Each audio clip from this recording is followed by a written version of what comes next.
Hi, I'm Sharon Vaughn, and you're listening to MCO Woe, a podcast giving you a look inside the hearts of the women in our communities, encouraging you to quit comparing and start connecting. On this episode, we are talking to an extraordinary young chef whose life easily could have been cut short by the trials she experienced. Instead, she is thriving, sharing her soul through her food, and this is her story.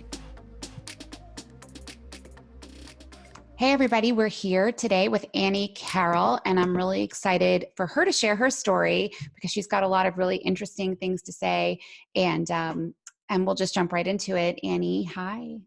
Hey.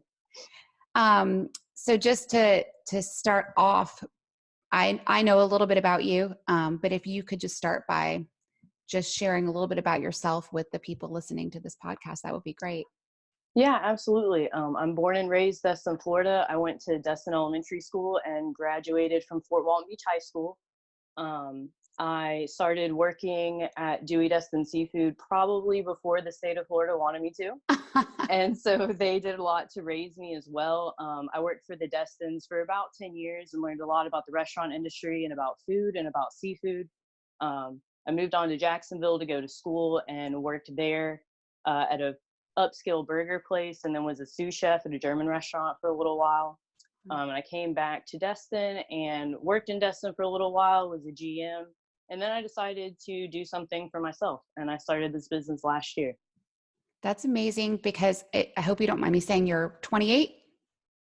27, I think. Yeah. 27. You'll be 28. I just did some quick math, which is not my strong suit, but I mean, the fact that you've had all this experience and you've started your own business is super impressive. And it's brave and bold. So kudos to you for doing that. Thank you. Appreciate that. So you were born and raised in Destin. Can you tell us a little bit about your family life growing up? Absolutely. So yeah, very, very good childhood in Destin. A lot of time at the beach, a lot of time working, but I just loved it. And, a lot of time getting to know other people from other parts of the country because we are such a tourist laden town. Yeah, absolutely. So what did your parents do when you were growing up? My mom is a school teacher still, and my dad retired out of the fire service when I was in high school. He is retired in Milton and, living the life, does a lot of, he's very involved in his church up there and does a lot of outreach and stuff that he can. And my mom is looking to retire in the next couple of years. I'm not sure what she's going to do when she retires, but I know she'll stay active, and she really enjoys her teaching job. That's awesome. My mom is a teacher too, and she probably could have retired last year or this year, but she's just not ready. She loves it. And you still have close relationships with both your parents? Yeah, absolutely. Nice. Any siblings? No, I'm an only child. Wow. I'm like the only child that I know. So if anybody else is my child is an only child. So did you have a lot of friends growing up? I did, and I would say that being an only child, I was afforded a lot more opportunities than maybe my friends that had siblings did. Like I got to go on all the field trips and, just got a lot of opportunities, probably because I was the only one and both my parents worked. Well, that's fun. So do you have a lot of cousins or other family members in the area? So my aunt and uncle, my mom's younger sister, she lives in Destin, and my mom's mom also lived in Destin. She passed away earlier this year, but we all lived within about a block of each other when I was growing up. So very strong family presence with my aunt and her husband. And then I do have some cousins in Memphis, and I love them. I just don't get to see them very often. Yeah. So yeah. When you have that growing up, I think that when you do get together, is it like this for you? Like when you get together with your cousins and family, it's like no time has passed. Oh yeah, absolutely. Yeah. That's a good feeling. I think it's nice to be able to have that. So I want to say your parents you said your dad lives here in Milton. Are your parents divorced? Yes, okay. They're divorced. How old were you when that happened? I was at least 21, so I was older. Yeah. I was an adult and there was no custody, you know what I mean? Because I was an adult. Yeah. What kind of impact did it have on you as a 21-year-old? Yeah, absolutely. The main thing was, I think that everyone else, and again, growing up in Destin, it was, my side of Destin, the west end of Destin is real close-knit. Everybody found out, and a lot of people were shocked. Of course, I wasn't, but a lot of people thought that because I was an adult, I should just be over it, or that I had all the coping skills that I needed to deal with that. Yeah. And I still didn't. And I know that it's harder for younger kids and kids that don't know what's going on. And, and I don't mean to demean that, but it was still difficult as an Yeah. adult. Yeah. Absolutely. And so how did your parents tell you? Did they tell you together that it was happening? They told me together, but I actually overheard it in a phone call before that. Oh, wow. So Between them or just between them and someone else? No, between the two Oh, of them. And I don't think that they knew that I heard that. So of course, I think they were a little shocked when I didn't react when they told me. yeah. Yeah.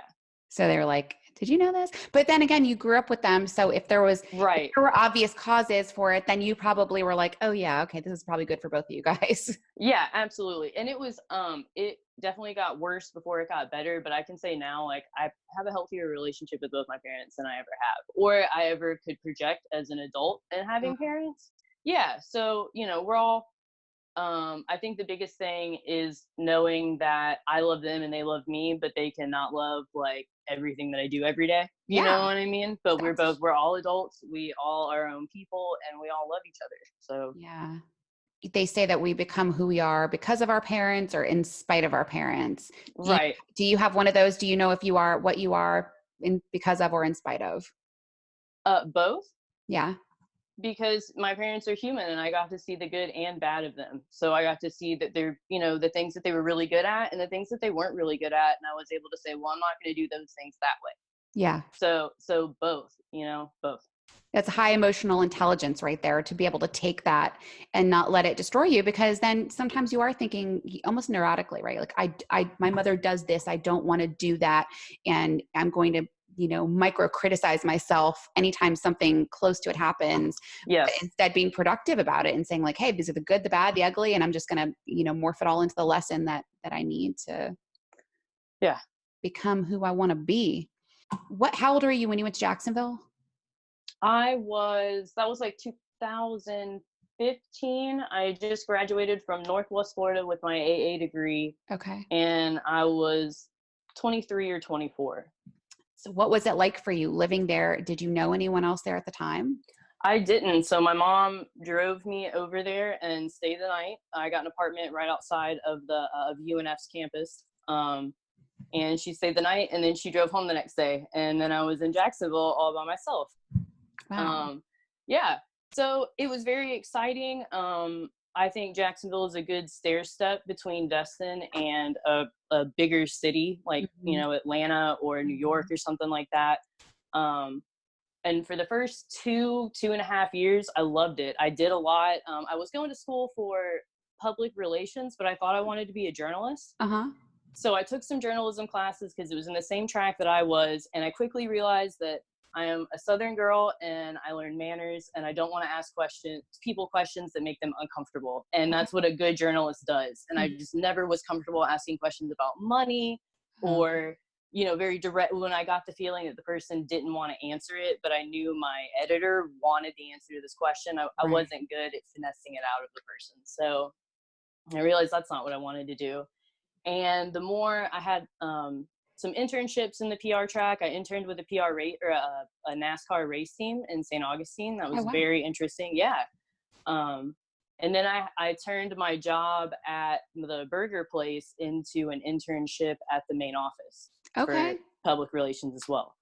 So through those experiences, I learned that I did not want to be in PR either. It's not what I wanted to do. And I knew I didn't want to be a journalist and I kind of was out of ideas. Uh-huh.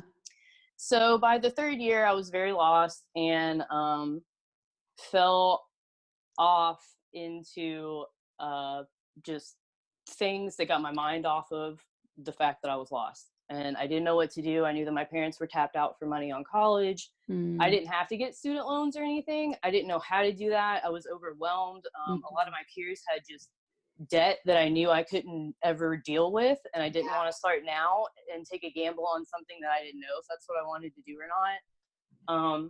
So the biggest distraction that I found was heroin. Wow. So, yeah. So I was addicted to heroin for about a year and a half. And all of that came to a head when my mom came to help me move one July.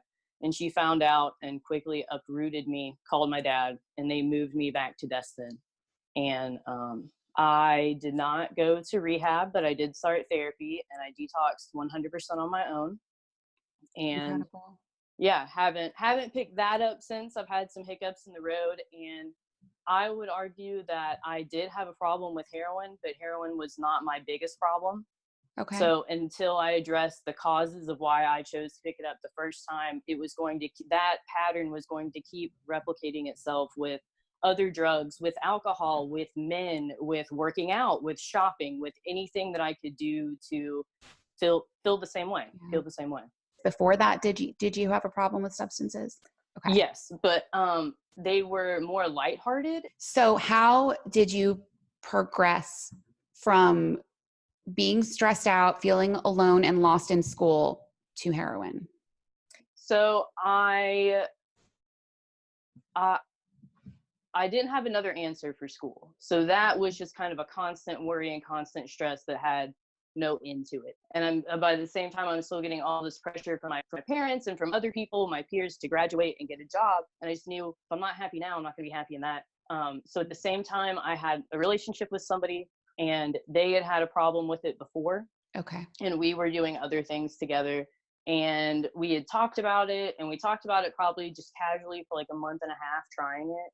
And then one day we went to our dealer, and that's all he had. And I was like, well, let's, whatever. Like a sign from the heavens that this right, is meant to happen, right? Because you're feeling so logical at the time. Right. Yeah. Yes. Yes. Mm-hmm. Yeah. So, wow. I mean, this is something that, were you addicted immediately, do you think? So we did it, like, we used to do stuff on the weekends. So we did it one weekend, and then it was probably 2 or 3 weekends before we did it again. And then after that, yes, I would say, like, yeah, I couldn't see it right then, but looking back on it, yeah, absolutely. And I hope that this is not a triggering conversation for you. I don't know how often you talk about this, but the fact that you were able to overcome this on your own, like with your own fortitude, is so impressive. Have you considered, or have you at any point reached out for any sort of professional therapy or anything like that? Yes. Yeah. Yes, I have. Absolutely. At first I was kind of forced by my parents and was resentful. And it took me 1 or 2 therapists to find somebody that I liked, but also be in a place where I was like, screw it. You know what I mean? Let's just do it. Like, nothing else is working for me right now. And maybe this, so I found a woman that I like, and I've been seeing her for about 2 years now, at least a solid year and a half. That's awesome. It's hard. Yeah. It is hard to find somebody that you really jive with. How sick looking back on yourself, how sick were you? What was your daily life like, if you could go into that at all? Like, what did you do? How did you go about just day to day? Every day was about making enough money to stay well. I was to the point where I wasn't getting high anymore. I just needed to not be sick. Mm-hmm. I would say that I always kind of look like this, like maybe a little more sallow and a little more sad, Mm-hmm. but I never got like the show Intervention. Like, I never, I wasn't there yet. I was definitely gunning for it really hard. I just wasn't there yet. Right. So we pawned a lot of stuff, did a lot of side jobs, stuff like that, just to get money. And then it was that. And on the other side of it was me trying to convince myself that this is working and that I'm fine, or it'll get better, or this will be the last one, and then I'll go back to school, or, whatever it was for a while. Like, right before I got that sous chef job, I realized, I knew, like, I really want this job and I can learn a lot, and I have to be off of this. Mm-hmm. So we switched to crack for a little while, and that didn't work out. And then we went back to heroin. So there was just misguided attempts to make it work and keep the show running. Yeah. And it wasn't working. Wow.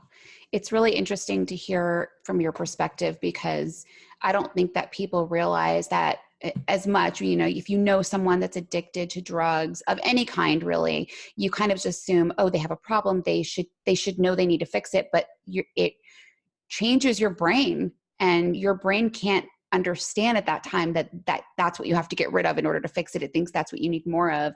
And so just to hear that, we're having to kind of toggle between these things to figure out, how to still reach your goals and how to wake up every day. And somewhere in there, you knew I don't want to need this. And if I want, this future thing, then I can't have this too. It very much is that cycle of guilt, I think. And I know a lot of other addicts can identify with this, that you get high to forget about everything that you had to do to get high, Right. know?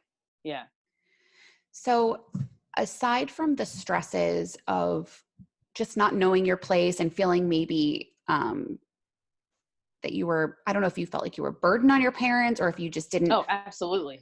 You talked about hiccups, and you don't have to go into specifics if you don't want, but I know that something like this, especially doing it on your own, it's not a perfect process, just involves progress and kind of waking up every day, every hour, every minute, and committing to, that life that you said you wanted. So when you hit a hiccup or a bump in the road, how do you get yourself back on track? So you have two options once you wake up and you're sober after a hiccup. Mm-hmm. You can go get high or drunk again, mm-hmm. and keep the cycle going, which, is an option. Yeah. Or you just, you pick up and you start at step one. You start at day one, and that's doing what you can do that day to feel good about tomorrow, whatever it looks like. For me, it looks like cleaning up a lot, doing a lot of laundry, reading, stuff like that. Just day one, just taking it a day at a time and picking up and being nice to yourself and saying, yeah, this happened. Hopefully there weren't any casualties or DUIs or anything like that. Right. And you can pick up and move on and make the apologies that you need to and go on. Yeah. Yeah. So it sounds like, and that was one of my questions, is when you have a hiccup, are you good at talking yourself into forgiveness? So I am now, that I moved back home in 2016. Mm-hmm. So I've had some time to work on it. Yeah. Now I'm good at picking up. I haven't always been. Yeah. What's the longest that you've gone without any hiccups? Is that okay to ask? Yeah. Okay. Well, I've been sober off of heroin since I came home in 2016. That's July of 2016. I would like to not drink at all. So I wouldn't call those things hiccups in like the worst sense, but right. Also it's like, so I would say, that stretch of being off of heroin, because it was my worst symptom of my bigger problems. I would like to be able to be constantly in a place where people can't mess with my inner peace, if that makes sense. So I would like to meditate more than I turn to other things. So maybe not totally maybe not totally exit out of like a beer every now and again. Right. But just to be more centered, mm-hmm. I guess. Does that answer the question?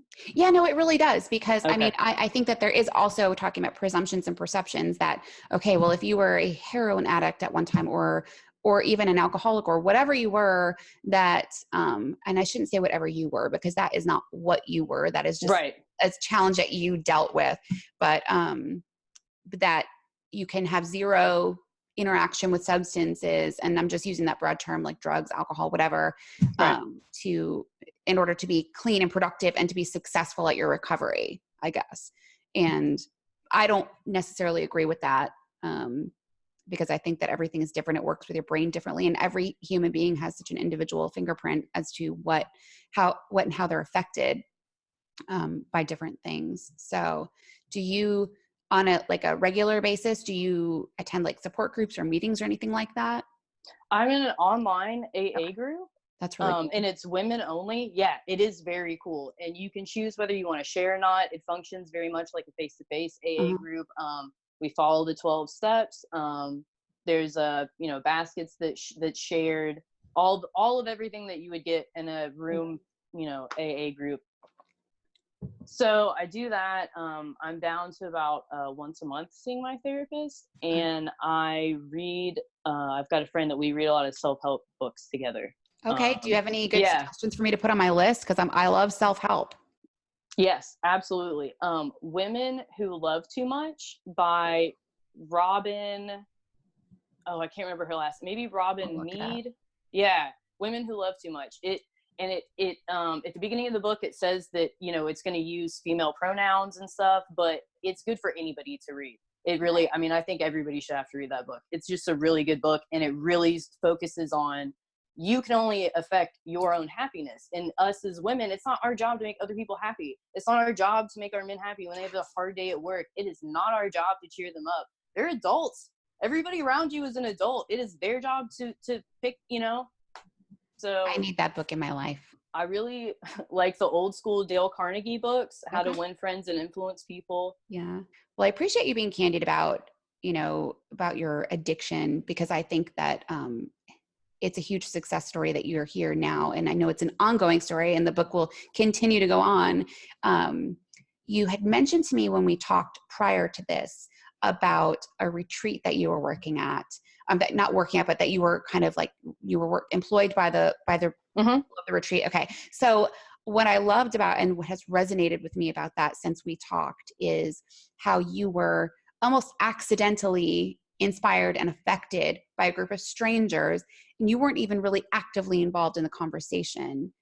Yes. And I think that is 100% what we're trying to do here. And I hope that you realize that you are paying that so forward by sharing your story, and someone will actively be affected by something that you're sharing without actually having to, go through everything that you went through and your experiences. So you've done a lot of the hard work for people that will listen to this. Can you tell us a little bit more about that experience?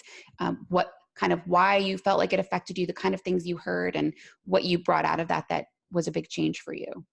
Yeah, absolutely. So I think the biggest conversation that I kept overhearing throughout the weekend was, it was a group of artists, and they were all women. And I heard over and over and over again, well, I'm not really an artist, but I like to do this. And, I like this medium, but I'm not really an artist. And then one day it rained. And so they couldn't do yoga outside where they had been, and they had to do it almost like underneath me in the kitchen. Oh, wow. So I got to listen to the yoga instructor, who's very good. And the whole conversation was about being authentic and the imposter syndrome and stuff like that. Mm. And she kept saying, because it's geared toward the artist, not towards me, that, you might not feel like an artist, but, whatever she said. And I just wanted to like start screaming, like, I don't feel like a chef. You know what I mean? Like, yes, I hear this. Yes. Like, yeah, I just didn't, and I still, to a certain extent, don't feel like a chef. I'm a very good cook. And I know that when I do work in a restaurant, like I can run a kitchen, I can be the expo, and I can be the drumbeat of the kitchen. So I don't know what I'm waiting for. Like, I don't know what validation I need to really, to really feel like a chef. I have no idea. I don't know. So what do you see, like, in maybe some people that you respect, that you are like, oh, this is chef so-and-so, like, and this person is a chef, and I see them as a chef, and if I had these qualities, have you been able to kind of think about that at all? Yes. So interestingly enough, I love Alice Waters, who is the owner of Chez Panisse in downtown Berkeley, I think is where it is. And she is billed as the mother of Farm to Table. But if you listen to her talk, she will say, I am not a chef. Oh. Yes. So she didn't do like the Julia Child, again, through culinary school and stand by the table and just, chop onions so they're perfect. Mm-hmm. She didn't take that route. She very much is a restaurateur. I actually, this morning, one of my favorite NPR How I Built This is Alice Waters with Chez Panisse. That's a great segment, that How I Built This. I'll have to listen to hers.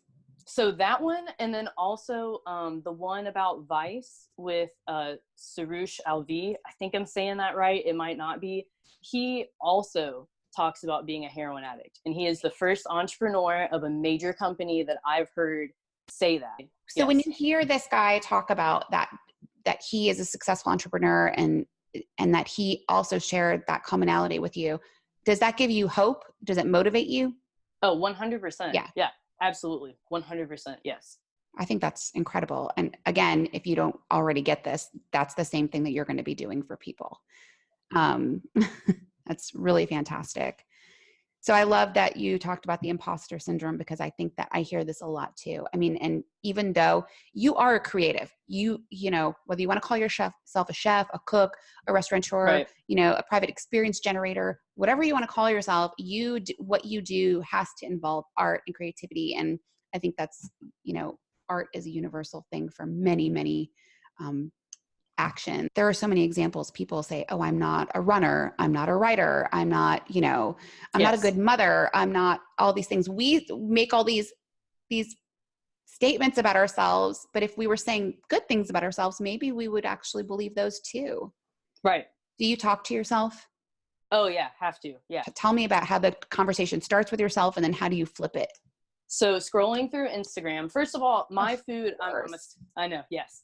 I am a Southern chef. You know, my food, I appreciate food where you can look at it and you know immediately what you're eating. So that means that, like, I'm probably never going to make some kind of mushroom foam. Foam is the first thing I thought of. Yeah, like I'm not that like just like the really pretty like sugar work and stuff that you see on Instagram. Like that's fine. You know what I mean? Like I'm glad there's an outlet for it. I'm glad that those people do that. That's just not what you're gonna get from me. So I guess constantly I have to tell myself that. I have to have that conversation that just because this person's food looks good or looks different than mine doesn't devalue mine. Yep. So, and not only with other people's food, like, you know, I'm a woman, so I have to do that whenever I look at like the TV or a magazine or any form of media that's marketed to me. It used to be only the super, you know, elegant dishes that are stacked and smeared and fluffed and all that stuff are on somebody's feed. But I see a shift in your direction too. I think because there's such a huge movement on comfort food, and comfort food casserole is not pretty. Like there's nothing pretty about it. Like it's gooey and you're not really sure what's in it when you're looking at the picture. I think that your food looks beautiful, by the way. It's colorful. Thank you. I appreciate that. I love that you're owning this. You are getting clients that want what you have to offer. Yes, absolutely. There's a market for, just like there's a market for those things that, you know, those other people are doing. There's a market for what I want to do as well. You know, can you tell me about a time where you wished another woman would have either reached out to you or spoken up for you? I've worked in a lot of restaurants and they're always very male driven, especially in the kitchen, which is where I've been. Yeah. And there's always like, when they hire another woman, I'm always thankful and a little worried, because there can be like unwarranted competition there that doesn't need to be, or, you know, just different. I don't know. Everybody's different. So it doesn't always mean that we're like have each other's backs. Right. I mean, even though it's 2020, for some stupid reason, it does seem like women are still fighting to get into some places that, you know, they should have just as much of a right to be in. Absolutely. Or like fighting to be in a space when you don't meet one of the stereotypes of women that normally are in that space. Mm-hmm. So like, especially when I worked in the kitchen, a lot of the men just like automatically assumed I was a lesbian, or, you know, automatically assumed different things about me. And it was like, no. And then they were uncomfortable when I didn't meet those qualifications. You know what I mean? Mm-hmm. So they put you into a box and you're like, that's not my box. And then they wigged out because they didn't know how to understand you then. Right? Absolutely. And it's not my job to make you comfortable about who I am, you know? True story. Yeah. That is a true story. When is the last time that you were brought to tears? Oh my gosh. Well, like I said, I listen to NPR every day. So like, you know, some of the stories on there, or maybe I just watched one of those videos of like a kid soldier coming home, or, you know, like, you know, yeah. So probably one of those on Instagram. Yeah. Or again, you know, something. Like I said, I listened to that the How I Built This about Vice this morning actually, and that always, when he said, I remember the first time I heard that, I was at work and it brought me to tears. And you moved. Yeah, absolutely. So, you know, every time I hear him have the freedom to be able to say that about himself and not feel shame, you know, not hear the shame in his voice about it, like that makes me, because it took me forever to not feel shame. Even if it's something that you still struggle with, it doesn't mean that you're completely out of the woods. Because I think that we live in a shame-driven Yes. society, and a lot of people make decisions, join groups, become who they are because they're ashamed to be who they really are. And this is part of your story. And this is, I mean, do you believe in a higher power or God or other spirituality? Yeah, I do. It's not God, and it's Yeah, not like blonde hair, blue eyed Jesus. It's got for you. sure not him. Yeah, But but there's this big universe. So no matter what you believe in, absolutely. Yes. um, we're not here by accident. And the things that we do and we go through are not by accident. And you had struggles that you wouldn't wish on anybody else, but they're not by Right. accident. And just by stating, you know, and being vocal about what you've gone through, and just not being afraid to because if you're censoring your story, right? Like if you have this period of life that was a very big part of your life, and if Yes. you're not sharing that one part, then you're not really sharing yourself and you're not really being yourself. Yeah, absolutely. But if something comes up and you're censoring or curating part of that to not be ashamed, then really those probably aren't the people you need to be sharing your story with anyway, right? I mean, they're Right. not the people that deserve a seat at your table. Right. So we all share commonalities. We just don't know them sometimes. I am very guilty of looking at a woman and just being like, my gosh, like I'm intimidated by their Yes. striking beauty, or what a great mom they are, or how organized they look, or, you know, wow, they drive a really nice car and I don't even know what they do for a living. Like, do they even work? Like, how do it's Right. comparison. We do it inadvertently. And I'm curious about you. What do you see in yourself as a commonality that you share with many other women that they might not realize? When I hear other women tell their stories, no matter what it is, I always am struck how strong they are and how, you know, articulate they're Mhm. able to express their struggle. And, you know, we're women. Like we struggle a lot at the hands of a lot of people, Yeah. and sometimes at the hands of ourselves. I love it when we can recognize it and remind ourselves that we are strong. But strong just means like, hey, I'm strong. I can get over all the extra obstacles that are thrown at me as a woman that aren't maybe thrown at other people. Right. What triggers insecurity in you? Like, so when you're feeling insecure, are there certain things that you know are triggers for that? Yeah. So I consider myself a pretty secure person. When I walk into a room and I can sense that, like, oh, this other woman's like really strong, or she feels like more secure than me, it rattles me. And I Yeah. know, like, again, it's not a competition, and Yeah. we can both be confident in the same room. Like, there's no law against that. It Mm-hmm. I'm afraid that they're going to be able to see maybe through where I'm like faking it a little bit, because they're so confident. Like, they're going to be able to tell that I'm an imposter or whatever. Um, and then especially like when my clients respond faster than I do, I feel like they have their lives more together than I do, or like they're on top of it and I'm not, and I should be because I'm the business person, you know? Right. So, so that that makes me really insecure and just anxious, and I'm worried about what they're thinking about me and if I'm qualified, like, am I good enough, like, stuff like that. You start telling this whole story in your head that you made up that has nothing to do with probably what they are actually Oh, thinking. absolutely not. Yeah. Yeah. I understand, because I try to put myself in the rooms where I'm like, I'll say I'm the dumbest person in the room, right? Because I want to learn so much from people around me. And sometimes that means kind of like knowing I'm going to be insecure. So when you are stressed out or you're feeling like, whether it's insecure, anxious, how do you find peace? So I sage a lot. I burn a lot of incense. I try to read. If I have to read a textbook or something, I try to always have something that I want to read, like a fun read. I always have that going. We have, like I said, we've got 3 dogs and a cat and a frog. And a frog. And a frog. So we can always go for walks. I like to take my cat outside, just so he can run around and smell the plants and stuff. So go to the beach. I'm very outdoorsy when I can be.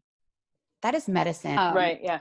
Outside is just such a magical place. And you said the beach was your happy place. Where is that park that you were talking about? What is it? Noriega Point Uh-huh. at the end of Holiday Isle. So there's not a whole lot of parking, but this time of year you can get in and walk out there. And it's, when you drive over the Destin Bridge, it's the little, peninsula that sticks out of Holiday Isle. So you, especially around the sunset, sunset time, you can see it set behind the Destin Bridge. It's very pretty behind the jetties.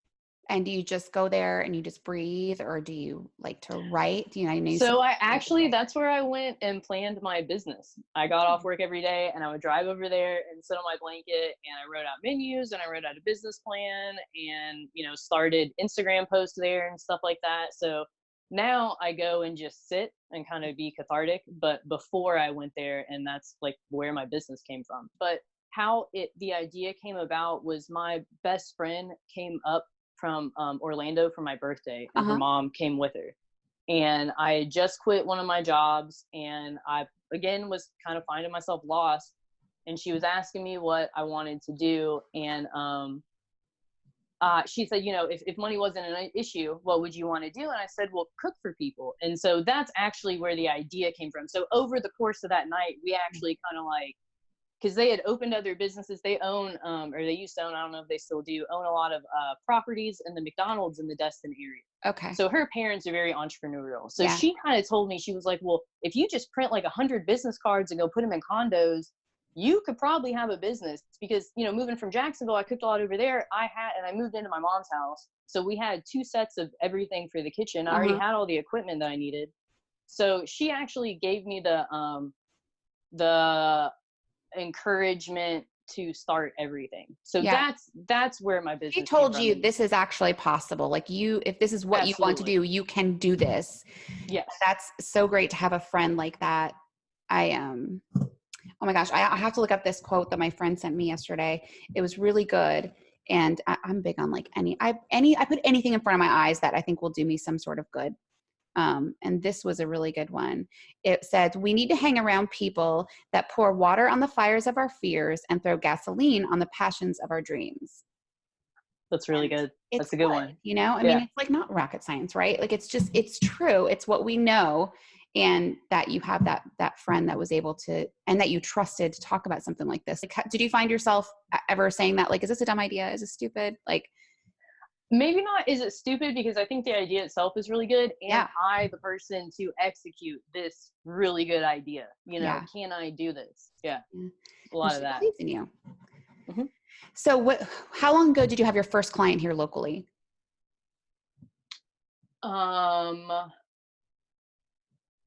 So that was I started the business in May. Maybe August, I had my first event. It was my second booking, but my first in-person event in Destin. What did it feel like when you showed up and it was time to actually cook for these people? So I was so nervous. I was late because I had to work my hourly job that day, and I didn't get to the seafood in time. So I was so nervous I could have thrown up and just not gone. I also didn't get a deposit. So I was using my own money. So if I didn't get paid, I couldn't pay my truck payment that month. So I was nervous for a whole bunch of reasons. But after we loaded, it took 2 cartloads up on this condo. I didn't even think about, how am I going to move all this stuff in my truck? All the dishes and the food and stuff. Luckily, I was able to borrow some coolers. But once I got up there and started cooking, I was like, oh, this is why I'm here. This is why. I was immediately comfortable. Yeah. And I put my chef's coat on and started cooking, and I got the appetizers out. And it was a big group of women down from Atlanta. And so they were having a lot of fun, but the second the food hit the table, it got really quiet. That's a good sign. Yes, absolutely. Yes. I love that. Mm-hmm. I think that's really cool. And I love how once you got going, the nerves kind of fell away. And so do you always get a deposit now? Yes. Yeah, I have to. Yeah. That's hard to fund that. I mean, food, first of all, food is expensive and you have to do a lot of preparation and all that. So, I know that, I've looked through your Instagram too, and I know that you do a lot of specialty menus, like if somebody needs gluten-free or Whole30 absolutely. or whatever. So how do you normally, do you have conversations with these people? Do they fill out a profile form? How do you get this information to know what they need? So normally people reach out to me first and tell me, about how many people and when they're coming down, and ask if there's just an availability. And most of the time there is. So I try to get enough information to where I can put together a preliminary menu and then schedule a call. So if you do have somebody in your group that's gluten-free or keto, I will try to make most of it that way, just to cut down on contamination. And I don't want that person to be eating a completely separate menu. I want them to feel included with everybody else. And just because it is like keto or gluten-free or whatever, vegan, doesn't mean that has to be bad. Doesn't mean that the other people even have to necessarily know, you know what I mean, that there's no meat in this or whatever. Exactly. So I really like that, when I can put something down that fits one person's diet, but everybody likes it. So do you do, like, most of your research, do you just like look online? Do you read cookbooks, or do you get advice from other chefs on, what works, or how do you do your research when it comes to that kind I of stuff? have like a shelf of cookbooks that I go to. Definitely. I meant to bring some in. My favorite cookbook is Thug Kitchen, and it's all vegan food. And it talks to you like a millennial. So you got to be prepared. I feel like for I've that. seen this. I feel like I've seen it. I just for fun sometimes will read through that classic Julia Child cookbook, the Mastering the Art of French Cooking. Right. I have that one. And then, what was it? Inspiration. So we have a little garden. We grow some pepper plants, some ghost peppers, habaneros, and jalapenos. And then we have a little bell pepper plant growing, and just some green onions and stuff like that. So I'll go out there and look, just kind of like be around those plants, or even just walking through the store. Like, I spend so much time in Winn-Dixie or in Publix. That gives me a lot of inspiration. I love grocery shopping. I call it grocery therapy. Like Yeah. just wandering through the aisles. So there was this place in Jacksonville called Fresh Fields. Oh. And it's set up kind of like a farmer's market, where you have to walk through the entire store. You know what I mean? What's there? Yeah. Yeah. And so I missed that. And then there also was, oh my gosh, on Beach Drive, there was a flea market with a blue roof, and they always had a little produce stand. And I actually got to be friends with those people. And so like, they always knew what I was going to get, and they would just let me fill up a box for like $60 or, That's awesome. whatever. Yeah. Yeah. Relationships are so important. Yeah. Do you have good relationships with people that provide you with your goods now? Yeah, absolutely. So all of my seafood is sourced through Dewey Destin Seafood. Oh, nice. Well, that's full circle, isn't it? Yes. Yeah. My best friend actually is one of the bartenders at, there's another New Dewey's now. The Dewey's on the harbor, we used to call New Dewey's before the one in. Oh, funny. Before the one in Navarre opened. Okay. But anyway, so my best friend works there, and then I still know the cooks and the youngest Destin son that works at the Bayside location, and they help me out with the shrimp and fish and stuff like that. Yeah. I really think that's cool that you have that relationship now with the place you started working, and this journey started there, right? So how do you find your clients now? Do they reach out to you? Do you go look for them proactively? Everybody's been reaching out to me through Instagram. That's really the only platform I have right now. I am working on a website. And I am reading this book called Traction, and it really talks about like how to gain traction with your clients. So my next step, like my business goals, is to implement that book for my business. And that will mean, this podcast is a big part of that. But reaching avenues of advertisement that maybe my competitors are not, or that will, give me the biggest return or whatever. So I'm doing research now to figure that out. That's fantastic. And I hope that this gives you some traction. Thank you. So the message that I really want to talk about is about food, and specifically about everybody's relationship to food. And that's where I see myself being in the next 5 years, is helping people understand like really how to meal prep, and how to meal prep with limited things going in the garbage can, what to do with your scraps, what to do with like stale bread or stale crackers. You don't have to throw those things away.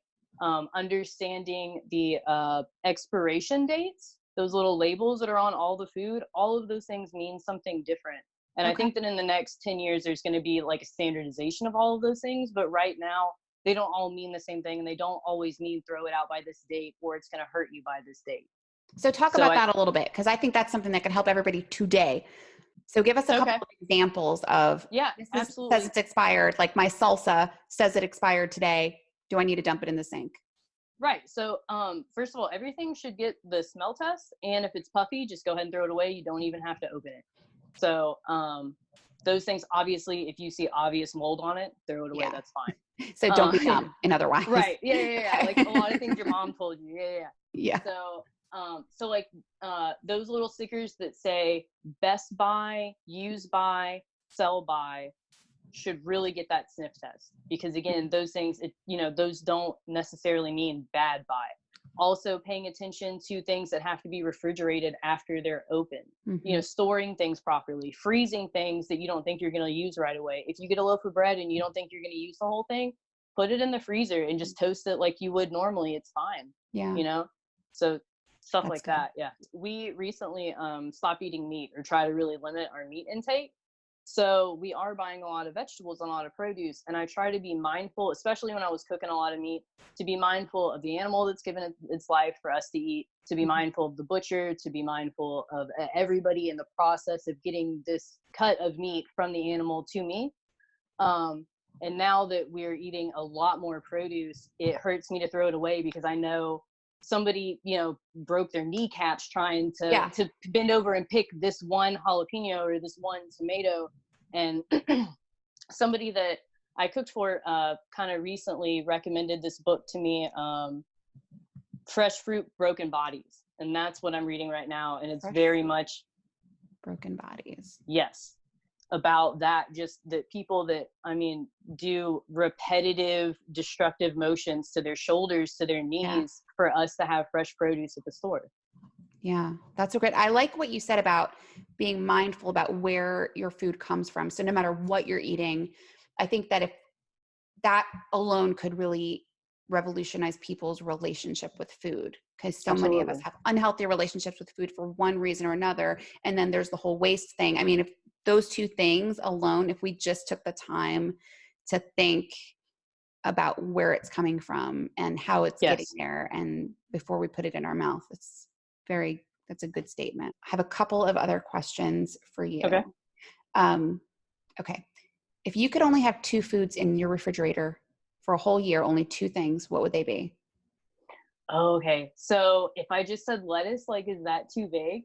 Does it have to be a type fair. of lettuce? You don't have to be specific, but it's not going to be iceberg, right? Let's just say that. No. Like a spring mix, like a constant supply of spring mix, and then like a constant supply of different potatoes. And I think I could live. I love it. Okay. If you were invisible and you could go anywhere you wanted to and nobody could see you, where would you go?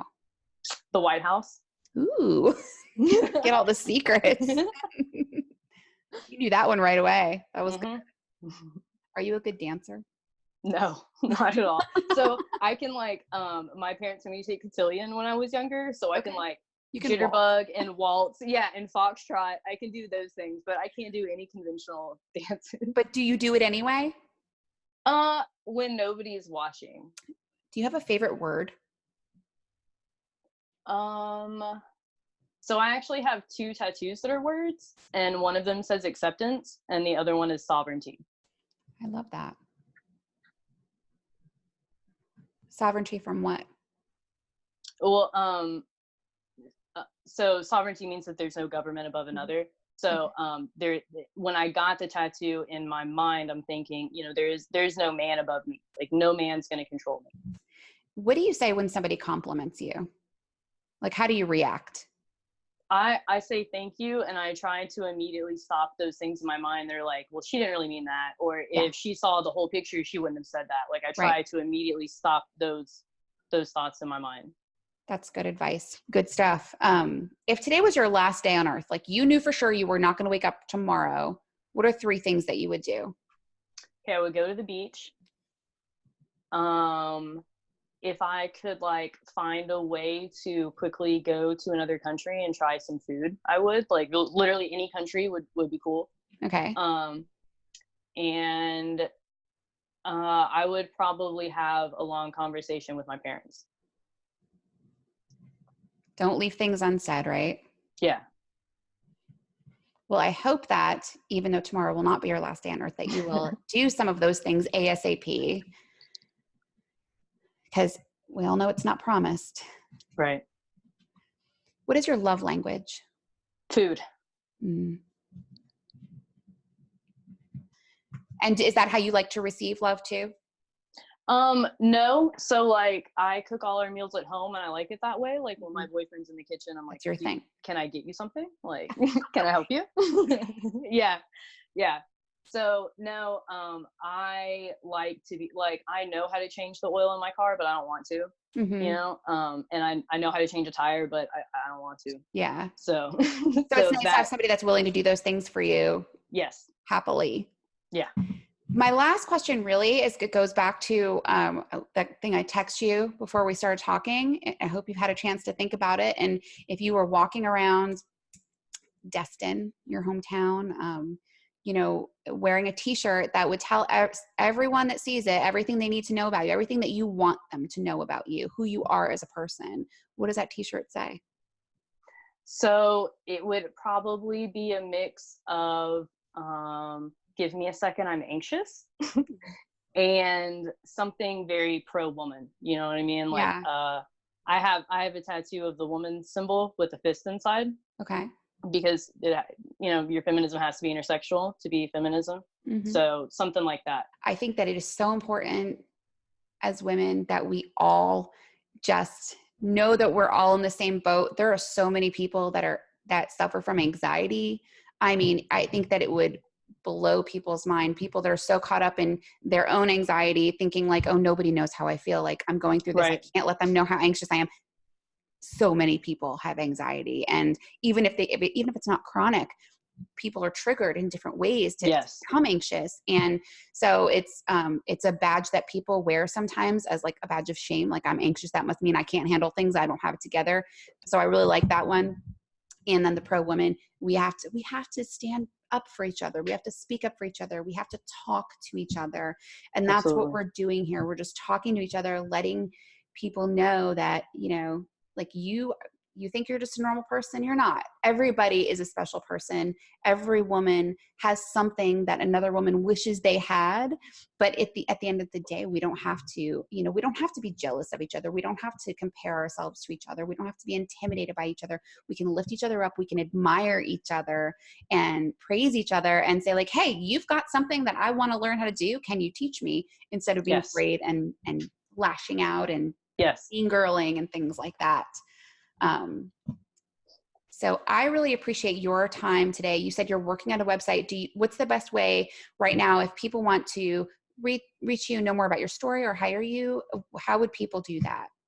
So I'm on Instagram at Chef Annie Carroll, and there's a link there to email or text me. That's the best way. Yeah, fantastic. I mean, once they go on there and they see your food, that you'll get blown up because your food looks so good. I keep thinking to myself, okay, like, do I have a thing that like I could like splurge and maybe get somebody to come cook? Because like I see your stuff and it makes me very hungry, and that's always a good sign.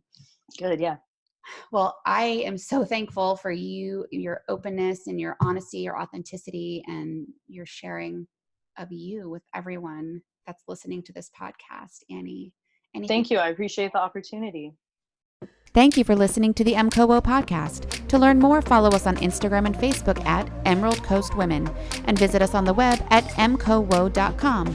That's www.emcowo.com.